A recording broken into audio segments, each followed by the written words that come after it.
बच्चों, good morning. मैं अंशुल चौहान आज आपको प्रायिकता के बारे में पढ़ाऊंगा। वैसे तो प्रायिकता आप लोगों ने पिछली क्लासों में पढ़ी है, तो देखते हैं यहाँ प्रायिकता में क्या है। पहली बात आती है प्रायिकता होती क्या है। प्रायिकता होती क्या है? शब्द जो प्रोबेबल है, इसमें शब्द प्रोबेबल का अर्थ संदेह। इसका जो मतलब होता है, क्या होता है? संदेह या संभावना। तो प्रायिकता का मतलब भी वही है, प्रोबेबिलिटी मतलब संभावना। तो प्रायिकता का मतलब है संदेह या संभावना। प्रायिकता के अंतर्गत इन शब्दों के कथनों का अध्ययन किया जाता है। अब प्रायिकता के अंतर्गत संभावना क्या है? किसी घटना के होने की भी हो सकती है और ना होने की भी। तो यही कहा गया है कि प्रायिकता के अंतर्गत इन कथनों के शब्दों का अध्ययन किया जाता है। बात समझ में आ रही है, नहीं आ रही है? देखो, हमने बताया कि प्रायिकता का मतलब है संभावना, और प्रायिकता के अंतर्गत इन शब्दों वाले कथनों की निश्चित और अनिश्चितता का अध्ययन किया जाता है। अब अध्ययन करेंगे काय में? संख्या के रूप में। तो निश्चित और अनिश्चितता का संख्याओं के रूप में अध्ययन किया जाता है। जैसे हमने कहा, एक कोई एग्जांपल से समझने की कोशिश करते हैं। एक सिक्का है, ठीक है। हमने क्या कहा था? प्रायिकता का मतलब संभावना। अब अगर हम इस सिक्के को उछालें, तो इस सिक्के में हम देखेंगे, जब हम उछालेंगे तो क्या आ सकता है? या तो हेड आएगा या फिर टेल आएगा। क्या इसके अलावा भी कुछ आ सकता है? तो तुम्हारे पास सिक्के में संभावनाएं कितनी है? दो। एक तो हेड, दूसरी टेल। अब चूंकि हमें निश्चित और अनिश्चितता का संख्या के रूप में अध्ययन करना है, तो ना तो हमें हेड से मतलब ना टेल से मतलब, हम कहेंगे कुल संभावनाएं कितनी हो जाएंगी यहाँ पे? कुल जो संभावना है, कुल संभावना है बराबर 2। हमें यहां इससे कोई मतलब नहीं है कि हेड या टेल, क्योंकि हमें निश्चित और अनिश्चितता का संख्याओं के रूप में अध्ययन करना है। परिभाषा में हमने बताया भी था आपको कि शब्द प्रोबेबिलिटी का मतलब होता है संदेह। शब्द प्रायिकता का मतलब है संदेह। प्रायिकता के अंतर्गत इन शब्दों वाले कथनों की या स्टेटमेंट की निश्चित और अनिश्चितता की माप संख्याओं के रूप में की जाती है। मतलब पहली बात क्या है कि प्रायिकता का अर्थ संभावना। तो हम सिक्के में, पहले हमें सिक्के की जो बात हो रही है, तो सिक्के की हम देखेंगे संभावनाएं। तो हमने जब सिक्का उछाला तो हेड और टेल। तो एक संभावना हो गई कि चित आएगा, दूसरी संभावना हो गई कि पट आएगा। अब हमने क्या कहा था? प्रायिकता का मतलब संभावना, तो हमने पहले संभावना पे ध्यान दिया। तो यहां हमने बताया कि सिक्के में या तो हेड होगा या टेल। और प्रायिकता की परिभाषा में हमने क्या बताया था कि प्रायिकता का अर्थ होता है संभावना। तो पहले हम निकालेंगे सिक्के की संभावना है, ठीक है। फिर क्या कहा था? प्रायिकता के अंतर्गत शब्दों वाले कथन की निश्चित और अनिश्चित। देखो, एक तो क्या होगा? हेड आने की, और दूसरी जब अच्छा टेल आएगा तो क्या हेड आएगा? अगर सिक्के को तुमने उछाला तो वहां पट आ गया, तो क्या चित आएगा? तो अगर चित आता है तो एक तो हो गई चित आने की, और दूसरी चित ना आने की। जब पट आएगा तो या तो हम कह सकते हैं पट आने की, या कहेंगे चित ना आने की।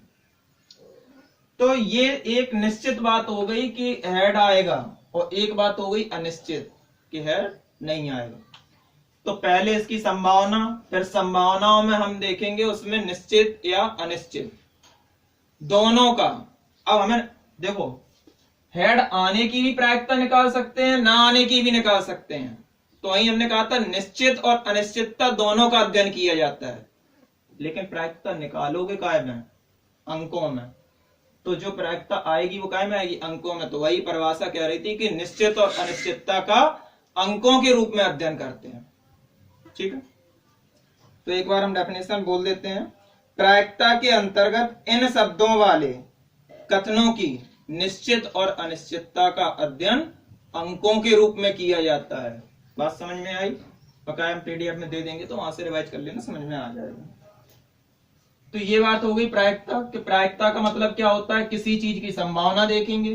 अब संभावनाओं में या तो वो घटना होगी या फिर नहीं होगी, तो उस घटना की निश्चित और अनिश्चित दोनों का अध्ययन हम संख्याओं के रूप में करते हैं, यही प्रायिकता है। बात समझ में आई? एग्जाम्पल लगवाएंगे तो समझ में आएगा। दूसरी बात आती है घटना। अब घटना होती क्या है? तो एक प्रयोग में घटना प्रयोग के परिणामों का संग्रह है। यही बात समझ। माना कि आपने प्रयोग किया, एक पासे को फेंका, ठीक, ये एक प्रैक्टिकल मान लो। अब प्रैक्टिकल जब तुम करते हो तो तुम्हें पहले से पता नहीं होता कि क्या आने वाला है। तुमने पासा फेंका, क्या तुम्हें पहले से पता है कि फर्स्ट आएगा या सेकंड आएगा या थर्ड आएगा? तो पासे में जो चीज आ गई वही घटना है। तो वही कहा गया, एक प्रयोग में घटना प्रयोग के परिणामों का संग्रह है। फॉर एग्जाम्पल क्या कहेंगे हम? यहां हेडिंग डाल देते हैं, घटना। घटना घटना क्या है? प्रयोग किए गए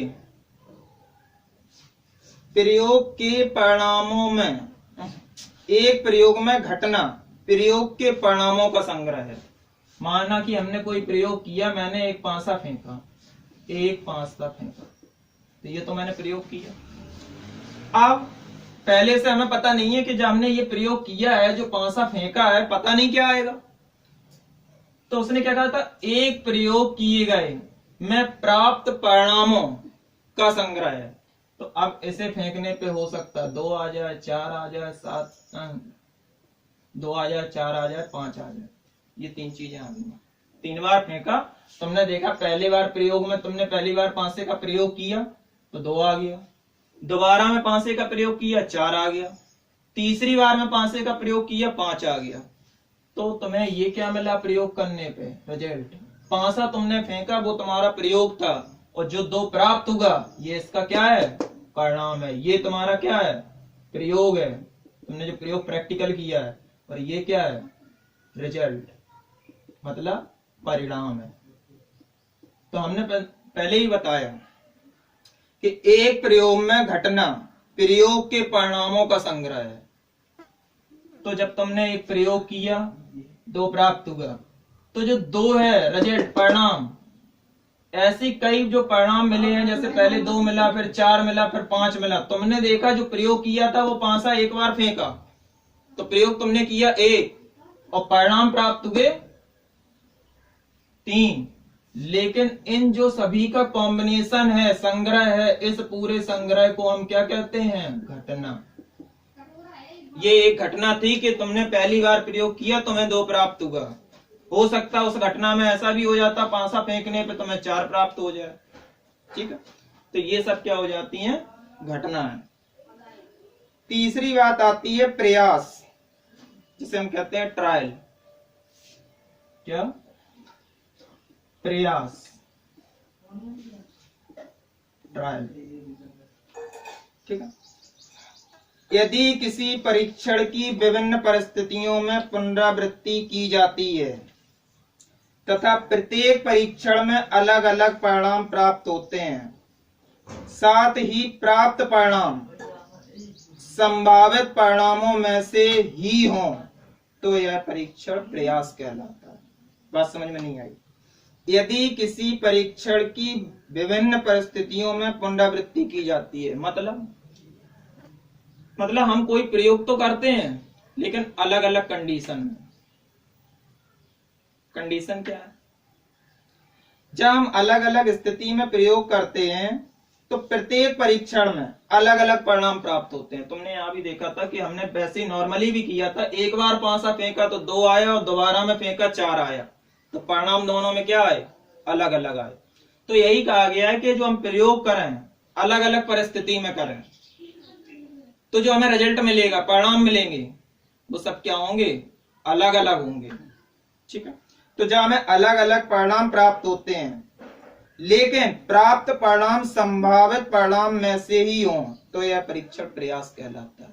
माना कि मैंने एक पासे को फेंका, वही बात है, पहली स्थिति में 2 मिला, दूसरे में 4 मिला, तीसरे में 5 मिला। तो हमने क्या कहा था, एक यदि किसी प्रयोग को किया जाए, ठीक है, हमने एक प्रयोग किया पहली स्थिति में, ये हमने पहली स्थिति है जो हमने प्रयोग किया, पहली बार पासे को फेंका तो हमें क्या मिला 2, तो ये क्या मिला परिणाम, ये प्रयोग हुआ, ये स्थिति में हुआ और ये परिणाम मिला। दोबारा में जब हमने पासे को फेंका तो हमें मिला 4, तो स्थिति यहां दूसरी हो गई लेकिन पासा प्रयोग वही है और परिणाम अलग आ गया। तीसरी बार हमने फेंका तो हमें मिला 5। अब ये बताओ, जब तुम पासा फेंक सकते हो क्या पासे में 10 आ सकता है? नहीं आ सकता। तो पासे में 10 क्यों नहीं आ सकता है? क्योंकि उसमें होता ही नहीं है। तो पासे में जो अंक आने की संभावनाएं हैं वो क्या है? तुम्हारे पास संभावनाएं क्या है? संभावनाएं हैं आपके पास या तो 1 आएगा, 2, 3, 4, 5, 6, इतनी संभावनाएं हैं। तो तुम्हें 2 मिला, तो जो 2 है वो इन्हीं संभावनाओं में से है। अब देखेंगे जो 4 है वो भी इन्हीं संभावनाओं में से है, जो 5 है वो भी इन्हीं संभावनाओं में से है। तो डेफिनेशन ने यही कहा था, फिर से सुनने की कोशिश करें कि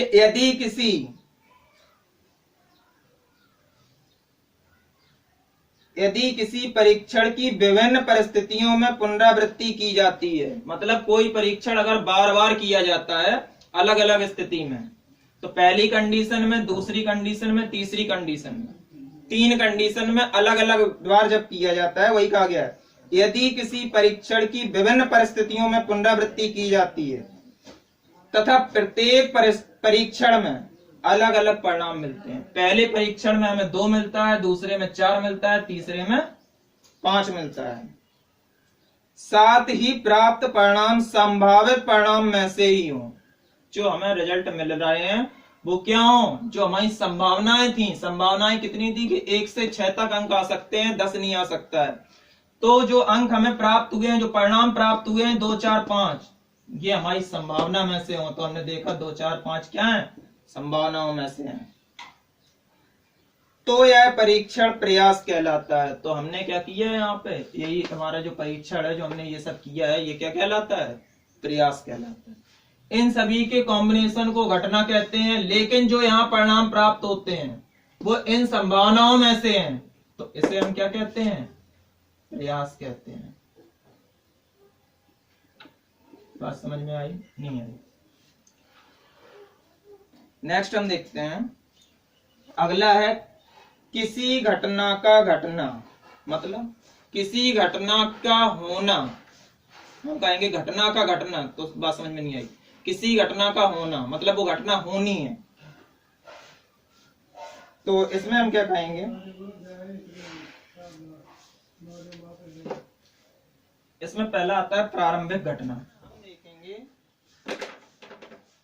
देखो तुम तो सीधा समझो एग्जाम्पल से, ज्यादा समझ में आएगा।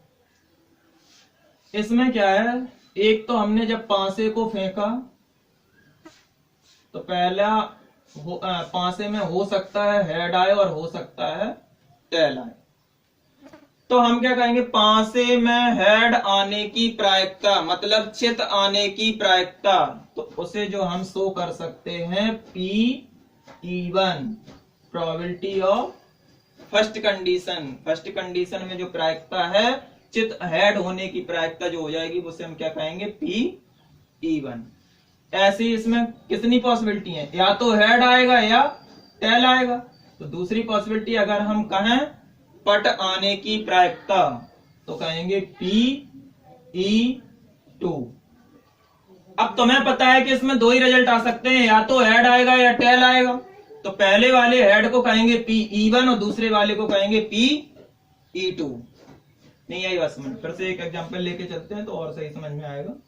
जैसे हम किसी पासे को फेंकें, एक पासे को फेंकने पर या तो 1 मिलेगा या 2 मिलेगा, या 3 मिलेगा, या 4, या 5, या फिर 6। तो अगर हम इसमें क्वेश्चन कितने कर सकते हैं, किसी पांसे को फेंकने पर 1 आने की प्रायिकता, जिसे हम क्या कह सकते हैं, PE1। फिर क्या हो सकता है, किसी पांसे में 2 आने की प्रायिकता, जिसे हम कह सकते हैं PE2। किसी पांसे में 3 आने की प्रायिकता, जिसे हम कह सकते हैं PE3। ऐसे कह सकते हैं 4 आने की PE4, यहां हो जाएगा PE5, और यहां हो जाएगा PE6। तो अगर हम यहां कहें किसी पांसे में 4 अंक आने की प्रायिकता, तो तुम कह सकते हो PE4। मतलब अलग अलग कंडीशंस के लिए हम शो कर लेते हैं। यहां हमारे पास जो रिजल्ट है वो 2 हैं, तो पहले वाले रिजल्ट को हम PE1 और दूसरे वाले को PE2 कह सकते हैं। यहां हमारे पास रिजल्ट कितने हैं, 6 हैं, तो पहले वाले को E1 plus E2 plus E3 plus E4 is equal to 6 हो जाएगा। इस टाइप से होगा। अब एक चीज और मैन इंपॉर्टेंट रखने लायक है, आप नोट डाल के लिख देना। नोट फर्स्ट कंडीशन में आप लिखेंगे, जो प्रायिकता का मान होता है वो हमेशा 1 से छोटा होता है। जो 1 होता है उसमें क्या होता है, किसी घटना के होने की प्लस ना होने की। तो जो प्रोबेबिलिटी P होती है वो या तो 1 से छोटी होगी या 1 के बराबर होगी। अब अगर 1 से छोटी होगी तो क्या माइनस में भी होगी, नहीं होगी, 0 से बड़ी होगी या फिर 0 से बराबर होगी। तो जो हमेशा प्रायिकता का मान होगा वो 0 और 1 के बीच में होगा। इस चीज को बिल्कुल याद रखें, बहुत इंपॉर्टेंट चीज है।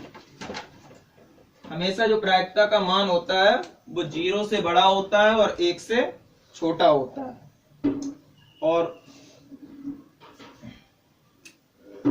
अगर 1 से बड़ा है तो कहीं ना कहीं आपकी गलती है, या 0 से छोटा माइनस में आ रहा है तो भी कहीं ना कहीं गलती है। हमेशा क्या होना चाहिए, 1 और 0 के बीच में होना चाहिए। दूसरी कंडीशन, किसी घटना के होने की प्रायिकता, होना है, अगर कोई घटना हो रही है तो हमने कहा था PE के। अच्छा, अब अगर यहाँ पे हेड अकेले ही होता, एक ही घटना होती इसमें, तो तुम E1 E2 नहीं कहोगे, क्या कहोगे, ओनली P। तो हम कहेंगे हेड होने की प्रायिकता ओनली PE बराबर डायरेक्ट निकालने। अगर वो क्वेश्चन में पूछता है हेड आने की प्रायिकता तथा टेल आने की प्रायिकता ज्ञात कीजिए, तो तुम पहले वाले को PE1 और दूसरे वाले को PE2 कहोगे। अब ये तो हो गई E मतलब घटना होनी है, तो E बार जो होता है कि घटना नहीं होनी है। तो जो PE plus PE bar is equal to होता है 1।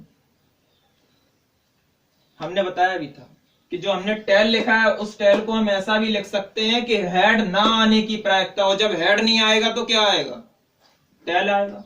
तो हम क्या कहेंगे पहली कंडीशन में कि हेड आने की प्रायिकता, दूसरा क्या कह सकते हैं, हेड ना आने की। तो हेड आएगा या फिर नहीं आएगा, इसके अलावा कोई कंडीशन बनती नहीं है सबके अंदर। जब हेड नहीं आएगा तो इसी में क्या कह लेंगे कि टेल आएगा। उसी चीज को तुमने 2 शब्दों में कह लिया, लेकिन इसे हम क्या कर सकते हैं कि हेड ना आना। तो जब ये हेड ना आने की बात कर रहे हैं तो हम क्या कह सकते हैं, PE बार। तो PE प्लस PE बार, हमने क्या कहा कि दोनों का योग किसके बराबर होना चाहिए, 1 के। मतलब घटना होना और ना होना दोनों का योग हमेशा क्या होगा, 1 के बराबर होगा। बस समझ में आ रही नहीं आ रही। तो 2 ही कंडीशन होती हैं, या तो घटना होगी या फिर घटना नहीं होगी। तो इन दोनों पॉइंट को जरूर याद रखें, जहां PE क्या है, किसी घटना के घटने की प्रायिकता, जबकि PE बार क्या है, किसी घटना के ना घटने की प्रायिकता। बात समझ में आई या नहीं आई, ठीक है। तो ये तो होगी दोनों कंडीशन।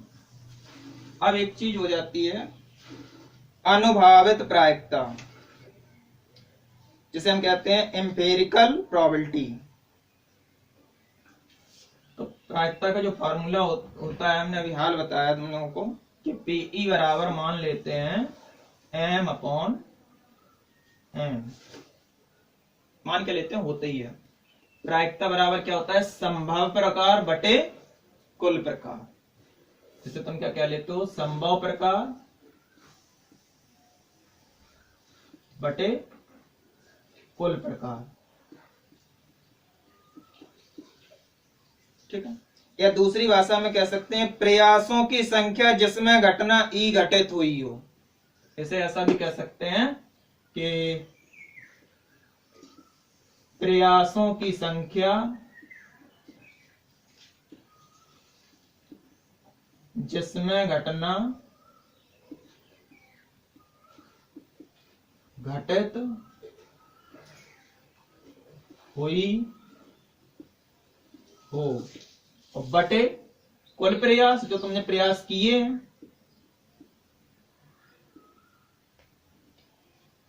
बात समझ में आई? तो जब तुम प्रैक्टिकल करते हो तो तुम्हें ये नहीं पता कि प्रैक्टिकल हमारा सब संभव होगा या नहीं होगा। उसमें क्या होगा, जब तुम प्रैक्टिकल करने के लिए जाओगे तो दो कंडीशन हो सकती हैं कि हो सकता है जो तुम्हें चाहिए वो मिले, और हो सकता है कि ना मिले, तो तुम्हारी मेहनत क्या हो जाएगी, बर्बाद हो जाएगी। लेकिन यहां तुम्हें मतलब क्या है, हमने कहा तुमने 10 प्रैक्टिकल किए, अब तुम सक्सेस कितने में हुए, माना कि 2 में सक्सेस हुए, तो 8 बार तुम उनमें फेल भी तो हुए।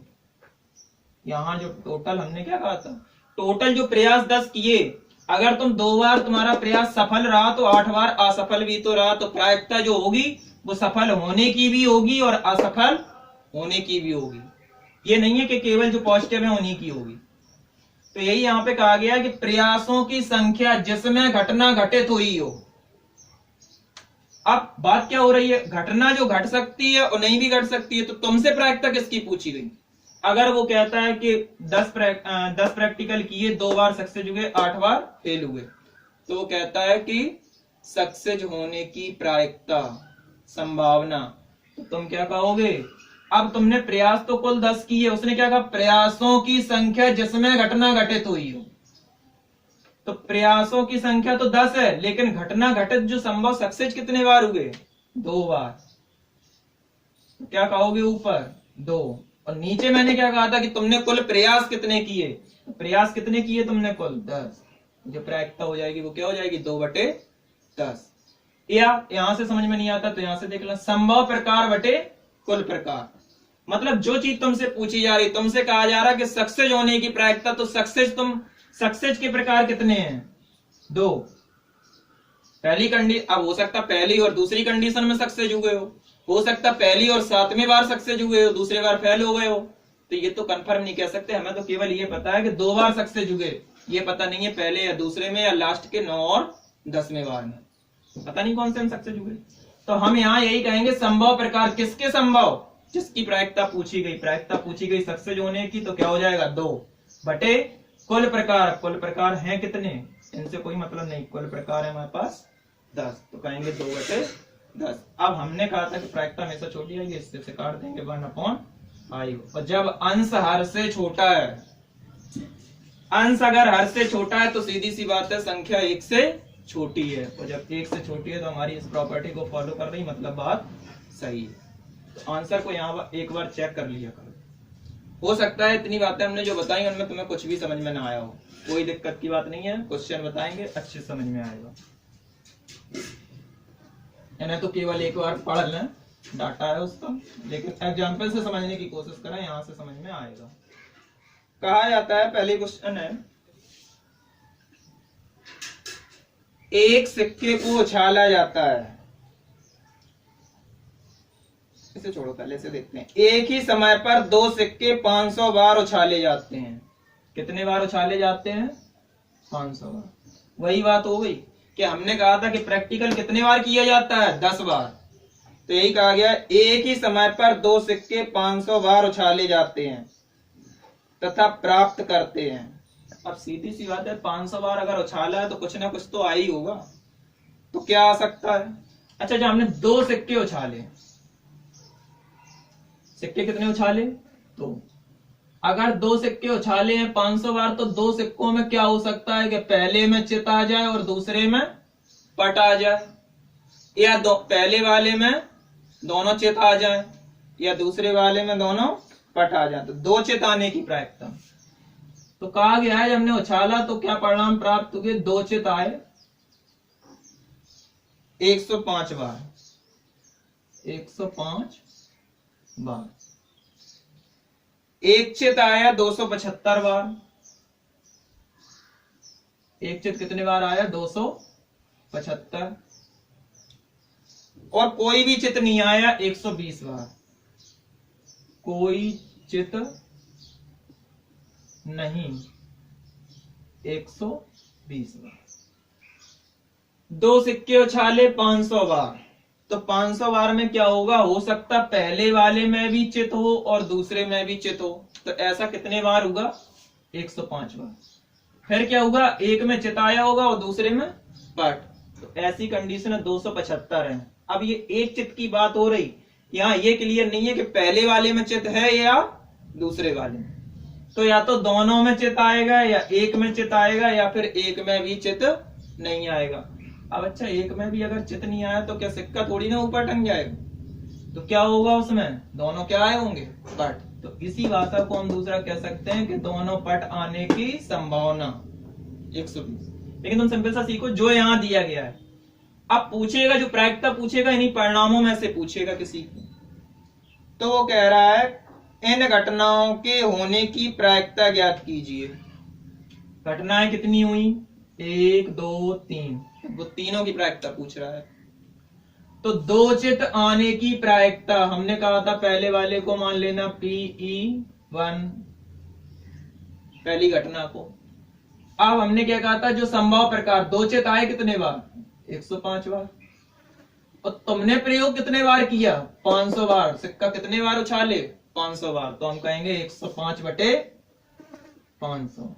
नहीं आई बस में, फिर देखते हैं। अच्छा, एक चित आने के लिए हमने कहा था ये पहली घटना थी, ये दूसरी है, तो क्या कहेंगे PE2। एक चित आने की प्रायिकता। अब एक चित के संभव प्रकार कितने हैं, 275, तो हम क्या लिख लेंगे 275। कुल तुमने प्रयास कितने बार किया था, प्रयोग कितने बार किया था, 500/500। नहीं आई बस। तीसरा फिर से देखते हैं, कोई चित न आने की प्रायिकता, मतलब हम मान लेंगे इसे PE3।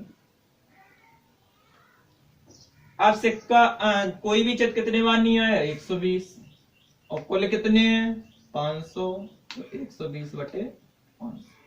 तो ये हो जाएंगी तीनों प्रायिकताएं और आंसर। पहले की प्रायिकता 105/500, दूसरे की 275/500, तीसरे की 120/500। आप इसे काट देंगे तो जो आ जाएगा वो आंसर हो जाएगा। कोई समस्या? हमने बताया था अगर घटनाएं 3 है तो पहले को E1, दूसरे को E2, तीसरे को E3, चौथे को E4, जितनी भी होती है उसी कंडीशन में मानते जाते हैं। या अगर तुम्हें ये मानना नहीं आता है तो तुम यहाँ ऐसा भी लिखते हो, दो चित आने की प्रायिकता बराबर 105/500, एक चित आने की प्रायिकता 275/500, कोई भी चित न आने की प्रायिकता 120/500। वैसे क्यों, ऐसे सीखो, ये ज्यादा बेहतर, ठीक है।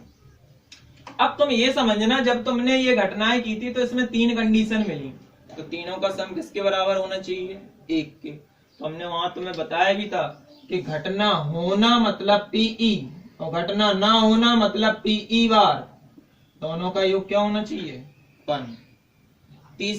दूसरा एक और कंडीशन बताई थी, हमने कहा था कि पहली घटना PE1, दूसरी PE2 और तीसरी PE3। जितनी भी घटनाएं हो रही तुम्हारे प्रयोगों से, सबका योग इसके बराबर, किसके बराबर, 1 के बराबर होगा। घटनाएं चाहे जितनी हो जाएं, इसमें से चाहे जितनी घटनाएं हो जाएं, लेकिन सभी घटनाओं का योग 1 के बराबर होता है। फर्स्ट पॉइंट याद रखना, बिल्कुल मोस्ट इंपोर्टेंट पॉइंट है। दूसरी चीज, किसी घटना की होने और प्लस ना होने का योग भी 1 के बराबर होता है। तो यहां बिल्कुल ये 2 पॉइंट तो बिल्कुल याद रख। चलो नेक्स्ट क्वेश्चन लेके चलते हैं, कुछ समझ में आएगा। चलिए देखते हैं। कहा गया है एक क्रिकेट मैच में खेली गई एक महिला 30 गेंदों में 6 बार चौका मारती है, तो चौका ना मारे जाने की प्रायिकता।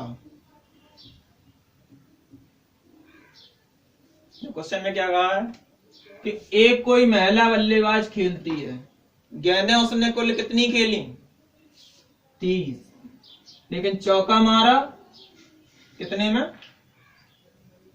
6 में। 6 बार चौका मार दिया उसने। तो वो कह रहा है प्रायिकता ज्ञात कीजिए, चौका ना मारे जाने की प्रायिकता ज्ञात कीजिए। अब तुम्हें पता है चौका मारा है 6 बार, तो तुम चौका मारे जाने की निकाल सकते हो, ना कि कैसे पता करें? तो क्या करोगे तुम? चौका मारे जाने की प्रायिकता पीई, हमने कहा था कोई घटना होने की, पीई बराबर क्या कहोगे? चौका कितनी बार गला? 6, और कुल प्रयोग कितने किए? 30।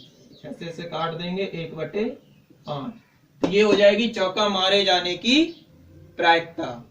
लेकिन वो क्या पूछ रहा है? चौका ना मारे जाने की प्रायिकता।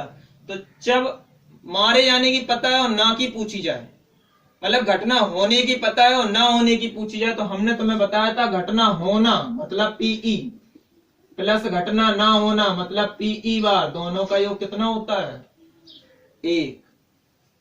तो अगर हमें केवल घटना के होने का पता करना है, तो वो उस साइड जाके क्या हो जाएगा? माइनस। तो पीई बराबर हम क्या कह सकते हैं? 1 माइनस पीई बार। तो यहां से हमें क्या रिजल्ट मिला कि अगर हमें ना होने की पता है और 1 से घटा दें तो होने की पता चल जाएगी। ऐसे ही अगर हम पीई बार का मान निकालें तो ये उस साइड जाके माइनस का हो जाएगा। पीई बार बराबर अगर हम निकालें तो क्या कहेंगे? 1 माइनस पी। तो किसी घटना के अगर होने की प्रायिकता पता है और 1 से घटा दें तो ना होने की पता चल जाएगी। तो एक चीज तुम्हारी बिल्कुल क्लियर हो गई होगी कि अगर घटना के होने की पता है, 1 से घटा दो ना होने की, ना होने की पता है तो 1 से घटा दो होने की। इसीलिए मैंने कहा था कि इस पॉइंट को याद रखना। अब यहां उसने क्या कहा? तुमने ये प्रायिकता किसकी निकाली? चौका मारे जाने की। क्योंकि वो किसकी पूछ रहा है? ना मारे जाने की। तो ना मारे जाने की मतलब पीई बार। हमने कहा था ना की बात हो जाए तो बार लग जाएगा। बराबर क्या कहेंगे? हमने क्या कहा था? ना मारे जाने की निकालना है और मारे जाने की पता है, तो 1 से हम घटा देंगे पीई, वही तो होता है। पीई बार बराबर माइनस पी। 1 से घटा दो, पीई का मान 1/5।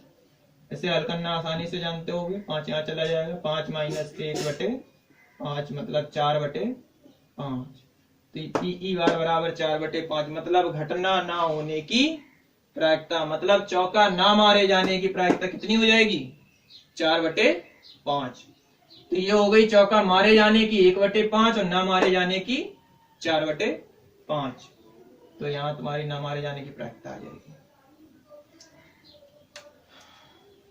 तो पहली कंडीशन में तुम जो चीज आएगी वो तुम वही निकाल पाओगे जैसा क्वेश्चन होगा। चौका मारे जाने की दी गई तो तुम मारे जाने की निकाल पाओगे, लेकिन तुमसे पूछ ली उसने ना मारे जाने की तो 1 से हटा दो। बात समझ में आई? चलो और क्वेश्चन देखते हैं तो ज्यादा समझ में आएगा। जैसे हम कोई क्वेश्चन लेके चलते हैं, कहा जाए एक थैले में 4 लाल गेंदें हैं रेड कलर की, 3 ग्रीन बॉल हैं हरे कलर की, 2 नीली बॉल हैं ब्लू कलर की। तब वो कह रहा है प्रायिकता ज्ञात कीजिए कि गेंद लाल रंग की हो। अब हमें प्रायिकता किसकी चाहिए? रेड बॉल की। तो हमने कहा था ये कंडीशन पहली है कि दूसरी? ये पहली है ना, तो हम क्या कहेंगे? VE1। अगर वो कहता प्रायिकता ज्ञात कीजिए कि गेंद लाल रंग की ना हो तो क्या कहोगे? PE1 पे बार। लेकिन वो कह रहा है प्रायिकता ज्ञात करनी है कि गेंद कैसे रंग की हो? लाल रंग की। तो लाल रंग की होने की प्रायिकता PE1 बराबर हम क्या कहेंगे? लाल रंग की कितनी है? 4। अब नीचे क्या होता है? कुल प्रयास, कुल हैं कितने?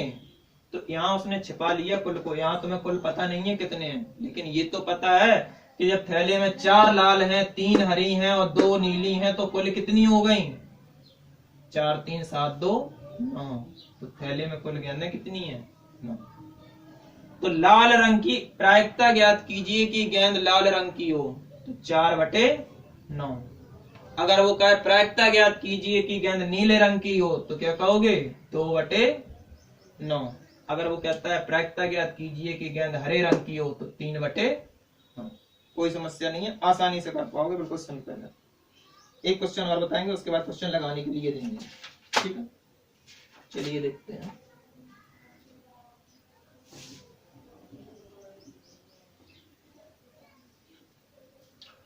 कहा गया है कि 2 बच्चों वाले 1500 परिवारों का यादृच्छा चयन किया जाता है। 2 बच्चों वाले कितने परिवार देखे जाते हैं? 1500। तो 1500 परिवार मतलब कुल जो प्रयोग उसने किए वो कितने हैं? 1500। कितने परिवारों का चयन किया? 1500 का। तब वो कहता है निम्न आंकड़े हमें प्राप्त होते हैं। लड़कियों की संख्या। पहली कंडीशन में लड़की क्या है? ऐसा होता है कि 2 लड़की हैं, किसी परिवार में 1 लड़की है, किसी परिवार में एक भी लड़की नहीं है। 1500 परिवार लिए, उसमें से ऐसा होता है किसी परिवार में 2 लड़कियां हैं, किसी में 1 लड़की है, किसी में एक भी लड़की नहीं है। तो ऐसे कितने परिवार हैं जिनमें 2 लड़कियां हैं? 475। 1 लड़की है 814 और एक भी लड़की नहीं है 211। तब वो कह रहा है कि यादृच्छा चुने गए किसी परिवार के, उस परिवार के होने की प्रायिकता ज्ञात कीजिए जिसमें 2 लड़कियां हों। पहली कंडीशन में पूछा गया है कि 2 लड़कियां हों, दूसरे में 1 लड़की हो, तीसरे में एक भी लड़की ना हो। तो ये तो हो गई परिवार की संख्या। फिर से क्वेश्चन को समझिए। क्वेश्चन में कहा गया है कि उनने क्या किया? 1500 परिवारों में सर्वे किया, मतलब घर पे जाके पूछा होगा कि तुम्हारे परिवार में कितने बच्चे हैं, तुमने देखा होगा, आते हैं मैक्सिमम। तो तुमने जब वो सर्वे करने गए तो उन्हें क्या हुआ? उन्होंने देखा कि 2 लड़कियों वाले परिवार हैं 475 और 1 लड़की वाले परिवार हैं 814 और 0 परिवार ऐसे हैं जिनमें एक भी लड़की नहीं है। मतलब एक भी लड़की नहीं है, तो ऐसे कितने परिवार हैं? 211। तब वो कह रहा है तीनों कंडीशन में प्रायिकता ज्ञात कीजिए। तो फर्स्ट कंडीशन में प्रायिकता, उसने एक प्रायिकता जो पूछी है वो किसकी पूछी? कि लड़की होने की। ऐसे परिवारों की प्रायिकता ज्ञात कीजिए जिनमें 2 लड़कियां हों, और जब होने की पूछी गई तो हम इसमें भार नहीं लगाएंगे। अगर वो कहता है ऐसे परिवारों की प्रायिकता ज्ञात कीजिए जिनमें 2 लड़कियां ना हो, तो हम इस पे क्या कर लेते? तो लड़की होने की संख्या, 2 लड़कियां होने की प्रायिकता, 2 लड़की वाले परिवार कितने? 475। कुल कितने परिवारों का सर्वे किया? तुमने प्रयोग कितने किए? तो तुमने प्रयोग किए 1500, तो बटे 1500। नहीं आई बस कर दे। ऐसे एक के लिए हम क्या कहेंगे? 814 बटे 1500, जिसे हम किससे शो करेंगे? PE2। तो 814 बटे 1500। ऐसे परिवारों की संख्या जिनमें एक भी लड़की ना हो, तो एक भी लड़की ना हो मतलब 211, तो हम क्या कहेंगे? Probability of E3। ऐसे परिवारों की प्रायिकता जिनमें एक भी लड़की ना हो, तो 211 बटे 1500। कोई दिक्कत? आप आसानी से क्वेश्चन कर पाएंगे। हमने इतने क्वेश्चन बता दिए हैं, बकाया नेक्स्ट टाइम में देखेंगे। अभी हम एक्सरसाइज दे देंगे PDF में, उसमें करने की कोशिश करना। कोई समस्याएं आती हैं तो फिर हम बताएंगे उसे। Okay, thank you. हाँ तो बच्चों, एक इम्पोर्टेंट बात कि चैनल को सब्सक्राइब कर लें, जिससे कि तुम्हें आगे के वीडियो मिलते रहें। और कोई समस्या होती है तो या तो कमेंट्स करें या फिर हमारे नंबर पे कॉल करके या व्हाट्सएप से कांटेक्ट कर सकते हैं।